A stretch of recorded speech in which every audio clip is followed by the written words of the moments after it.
Hi, what is up everyone? Welcome back to the channel, welcome back to another video. Today's video I want to talk about first Descendants and the character selection process you should be going through when you start the game.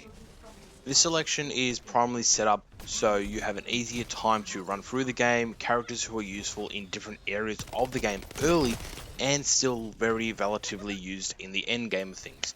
There are going to be some things I will tell you that you should do before you hit the end game or the hard mode, which will benefit you if you do early instead of just waiting and doing it last second. Otherwise, let's get into the video. I hope you guys do enjoy this one. When doing the story, you're going to have to choose one out of 3 characters to be your starter. This means you won't have to actually unlock this character anywhere else. They'll automatically be unlocked and their grind is done. Personally, the best character to choose in my opinion is going to be Viessa. Viessa is a chill character and was the only chill until Haley recently come along, but she's still the only and easiest chill character to get in the game. Personally, I recommend using her due to the fact that her mobbing and her bossing kits are very effective. Her mobbing is primarily between her first and third ability, and her bossing is her first and fourth ability. The reason why I can add the first one back in there is the first one is very good for spamming, and if you do get enough of the ice shackles and everything stacked, it does help with boss damage and slowing the boss down, which is very good. Primarily Viessa, you just want to build into just getting her cooldown and skill cost, obviously chucking on a health and defense mod. I will say the 5 mods that I have here are what I recommend. I'm going to chuck in a 6 mod being Tactician if you would like to just increase damage and you have the room. Shock Punch, you don't technically need that. There's Dual Claw and another 2, I believe, Short Sword or something. What they do is just give you extra slots, so if you max them out to 10, they'll give you an extra 10 slots on your Descendant, so just have them there to be there. They're not really going to be used. It's your sub attack, which is your melee, and melee is useless in this game. Going into your next character choice, I would either suggest you to choose Ajax over Lepic. Ajax's kit is primarily based off defense and survivability. His second and third is quite good for mobbing, whereas his first and fourth are good for both mobbing and defense or boss play. His first and fourth just gives you a barricade and a bubble, which is like, it's a protective barricade and a protective bubble. You don't get any health or anything, you just don't take damage when you're inside. Unless an AoE attack gets into the bubble, then you will take damage. You're primarily going to have to build the same way with Viessa. All characters that I'm saying, you just put on the mods that I showed for Viessa, they will just help you through the start of the game. But here's, again, if you want survivability, he's probably the guy to use. If you don't really care for that and you want to just take on the game and get it done faster, Viessa.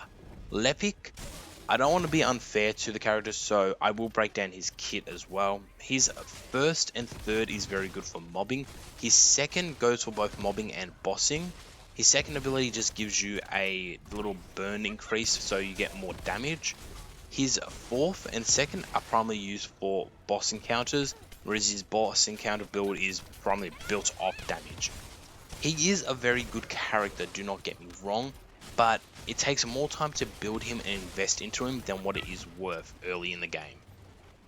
So personally, if you want to obviously do a character correctly and you want to build and go through the game in an easier manner, Viessa first, Ajax second, Lepic third. Getting into obviously the actual game itself, once you've chosen your starter and you start the game, you have to go through 8 different areas in the story. Each area you'll have to kill a boss after that on a normal mode intercept, aka a Colossi fight. These Colossi fight aren't too bad, they're quite easy, they're all the normal ones so you won't have to panic. Every time you obviously do one, so Kingston you go complete that, you gotta go fight Gravewalker, Sterility Land you gotta go fight Stunning Beauty. It just unlocks the next area for you to go to. That again, that's all it does. At the same time, these areas throughout the story have 3 characters that are unlockable in the story. These 3 characters are Freyna, Sheeran, and Blair. I'm going to put up obviously where you can get them and the missions that you have to do. These items will drop at a 20% rate And I will be honest with you, Freyna is probably the worst out of the 3 to get, due to the fact that you have to do like normal missions like in the actual location. They're not spec op missions, and spec op missions you're more likely to get a team, whereas Freyna you're going to be by yourself, which kind of sucks. Out of the 3 being obviously Freyna, Sheeran and Gley, Sheeran is the one that you mainly want. The reason why I want you to get the other 2, this will take a bit of time, is so when you get to endgame, it means you have a toxic and a fire character for the Void Fragment Shards. And Void Fragment Shards are one of the most annoying things to do if you do not have that element character. I remember going through the story and I didn't have pretty much my Freyna done, or my Gley, and I struggled because I was like, oh shit, I've got to build these characters now. And I was probably a day or 2 behind where I could have been. Whereas Sheeran, her whole aspect is going to be getting you the amorphoses and the outposts. So you'll see outposts across the map and you'll be like, what the hell do these things do? Going to an outpost and going and just killing everything will drop a specific amorphous. On normal mode, it works differently.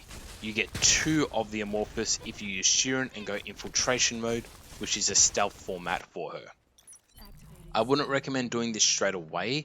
I would recommend waiting and building her once you start getting to hard mode stuff, where you get more mods unlocked. But if you want to obviously try, you can. The difference between the normal and hard mode amorphoses is that if you're doing outposts, the hard mode amorphoses will be able to drop only 1 specific for clearing out the outpost, and a second one for the infiltration being a different one. So it goes from, I believe it was 54 to 123. Each area has roughly 2 to 4, or like some of them actually have 2 to 6, I should say, different amorphoses, because there are so many outposts in that region. Again, this is only some areas, some are 2 to 4, some are 2 to 6, but again, there are a ton of these that you will need to get, and each outpost always holds 2 on hard, 1 being from stealth and 1 being from just normal nuking it, done and dusted. Yeah, these are the characters that, again, that you should be getting in the story and should be preparing for. The first character that I'm going to move on to now is going to be Enzo. And the way to get Enzo is the first character through amorphous farming. All the amorphoses you will need are on screen. They are all on normal mode, so you don't have to go into hard mode just yet for him. The only problem is the last amorphous for him, you will need to fight the final boss, being Hangman. Hangman recently got a nerf, so he's much easier to do now, so don't worry. But Hangman, I suggest using Freyna or something that can have a lot more health, due to the fact that the way his entire system works, he's weak against toxic, but you can't pick up the little gem underneath him until like the 4 and 8 minute mark hits. So I'll break down how the encounter works. I'm not going to show gameplay, but I'll break down. Pretty much, you go in there, you damage the boss. You have 2 minutes to damage the boss before he does an automatic wipe phase. If you pick up the gem underneath him before it hits 8 minutes, what that does is it allows him to go immune and pull out this little core in his mouth. You shoot the core, you break it, you bank the gem back in. People can take the gem out at any time, so it's not like constricted to a time frame. I recommend taking it out at 1 minute 30, so it should be like 8 minutes 30 on your screen for the time you're in the boss room for, if you have not dropped him below half his normal health, not including his shield. That is more of a safety bet that I want to just kind of constrict for you guys and comprise, so it makes it easier. Otherwise, yes, Enzo is probably the only character you'll really farm out on the normal mode game amorphoses, so making sure to get him. With him, his role is different. You're going to find these vaults around the map, and these vaults are all ranging from different difficulties, being normal, precision, and ultra. The ultra vaults will give you more materials for upgrades. These upgrades consist mainly for weapons and some of the other characters that you will need to farm out in the endgame scenario or the endgame amorphous zones. One thing I want to make clear is the Vespers and Agna Desert, those are going to be your 2 best friends for the amorphous farming. For the vault farming. The reason being is that they dropped 2 items, mixed residue and conductive metallic foils or something like that. I can't remember the name properly. But these materials are going to be used for energy activators and energy catalysts. So you'll need to have a fair amount of these at all times. Again, this is just a heads up so you can be prepared for them. The normal mode, when you are doing these on normal mode vaults, they drop you some Kuiper but not a lot. The materials are about the same from doing normal and hard mode vaults. The only difference is that you get pretty much 10 times the amount of Kuiper that you would get on normal mode with hard. So the benefit of doing hard is getting free Kuiper. That also means you can have more modules, you can upgrade more, downgrade more, whatever you want to do. And you should normally hold about like 1 mil Kuiper every time. This is also a good way to get your Kuiper back up if you have been spending it a lot on mods. Moving forward now, like once you have Enzo and everybody else that I have mentioned, Blair, Sheeran and Freyna, you'll also get a free character. I'm not going to get into it, but you'll know who it is. You should be going for your first ultimate after you defeat the Hangman. That ultimate will be Ultimate Bunny. So since you've done the campaign now and you're working on Ultimate Bunny, if you are, as I suggest, this will be the best course of action. These amorphoses on screen are all reactor amorphoses. So all you've got to do is do an outpost, get this amorphous using Sheeran, go to a reactor boss and kill it, hand in the shards. If you would not like to do this strategy, I will be putting up boss amorphoses, these ones here, to do for Ultimate Bunny as well, and their pieces. These include the drop rate, so the piece and the drop rate. I will clarify, doing the reactors will make things easier for you, as boss Colossi battles will be more hit and miss, because you're not going to know what you're doing, you don't know the mechanics, and it is very hard. At the same time, this will also prepare you for the game in times. If you need to get the boss reactor, if you are doing the Colossi strategy, you will need to go farm out the missions or the special missions instead of obviously the outposts. Again, the best chance to get it is from doing the outposts over the bosses, but that is my opinion. The main focus and the reason why I am suggesting getting Ultimate Bunny first over any other character is the amorphoses will drop other parts, whether they be weapon or other character parts, but Bunny is pretty much the well-known and most well-versed character when it comes to farming, special ops, anything pretty much endgame related. Bunny is normally used over any other character. I cannot stress this enough that if you don't actually get Ultimate Bunny, you're kind of throwing and wasting your time, because getting shit done with a normal Bunny is not that good. There is also another reason why people are deliberately forcing themselves to get Ultimate Bunny, and that is a mod that you can get from the boss Pyromance, or whatever his name is, Pyromaniac, I don't keep track. But there is a specific mod that you will want to be getting, and that is called High Voltage. High Voltage pretty much changes her ring ability, her third ability, from instead of that massive ring that you run around with, to just these little lasers that just slash shit. It's like 3 different high voltage electric shocks.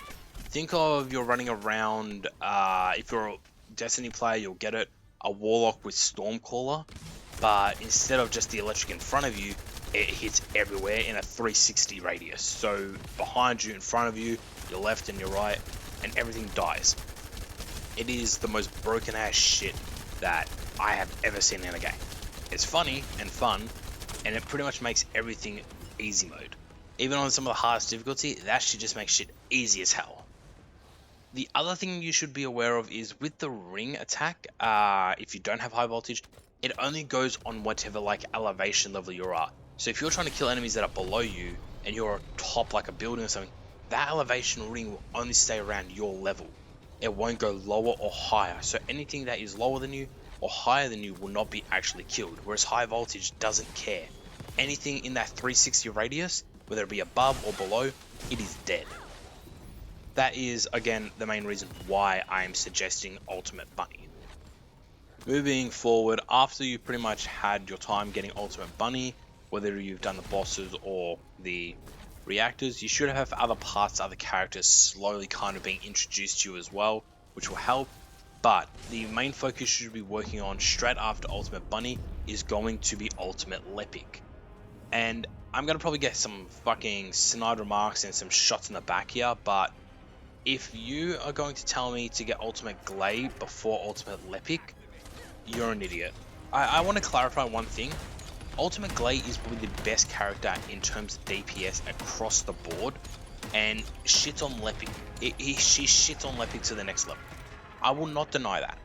And as a Lepic user, and my friend uses Gley as well, we've done the comparison and we can see that Lepic is just outdated as fuck.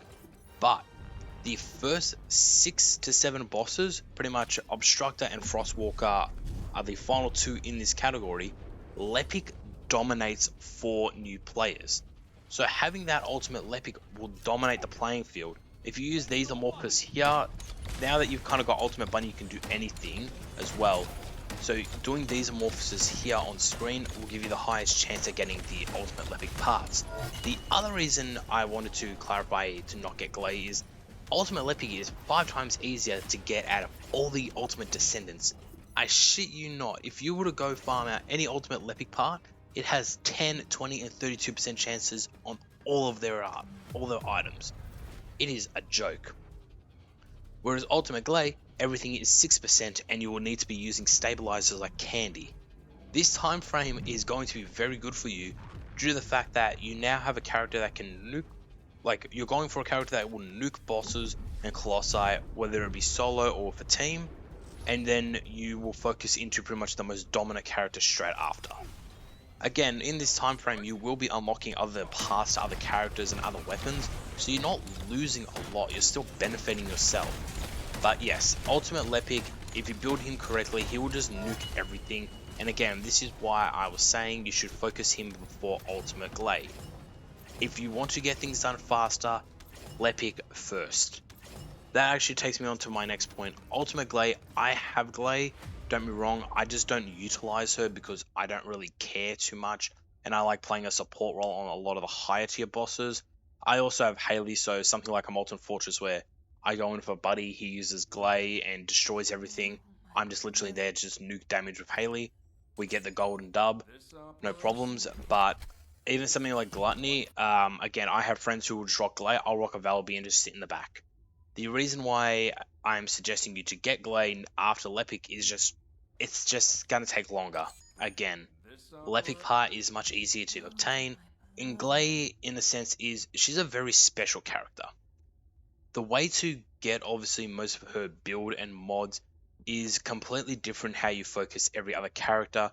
You will kind of just focus into her health and defense and a few other things obviously in there, but primarily health and defense is where everything matters.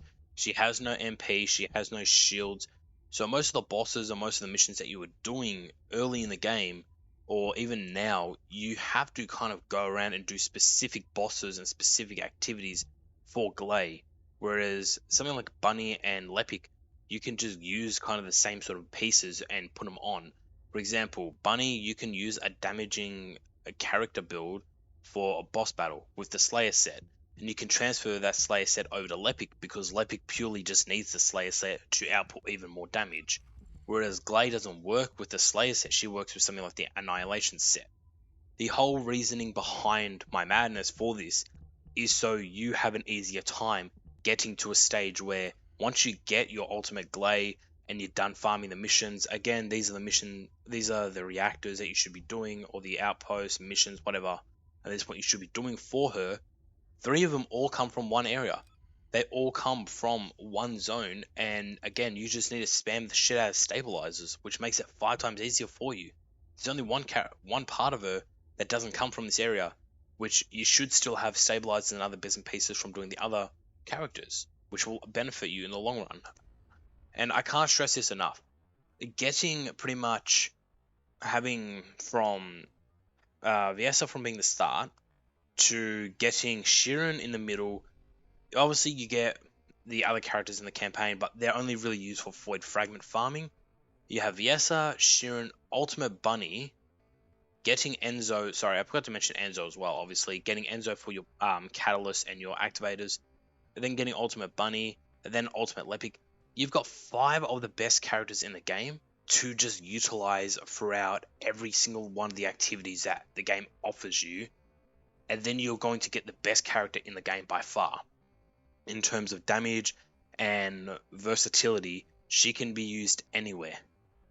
The whole aspect of this is to put you on a path where you have 100 to 200 hours already into the game, but you have 100 to 200 hours that you have other characters, other descendants, other weapons, other items that make you stronger. I will say there are obviously more things than just the characters to go buy in the game, such as weapons and reactors, which I will speak on in a separate video. Reactors, they're something that is going to be a time consuming thing due to the fact that they are on a weekly sort of basis, whereas weapons, it's just easier to break down in a separate video. So pretty much weapons I'll break down in my next big video on this sort of topic, and reactors I will just break down myself on obviously how that entirely works. So anybody who doesn't understand when the reactors are coming and stuff, this other video will help you in that terminology. Otherwise, I do hope this video helps you on your obviously guide in First Descendants and it takes you to better places. Otherwise, consider liking, subscribing. All the support to the channel helps. It's all for free as well. But yeah, peace out. Enjoy. See you in the next one.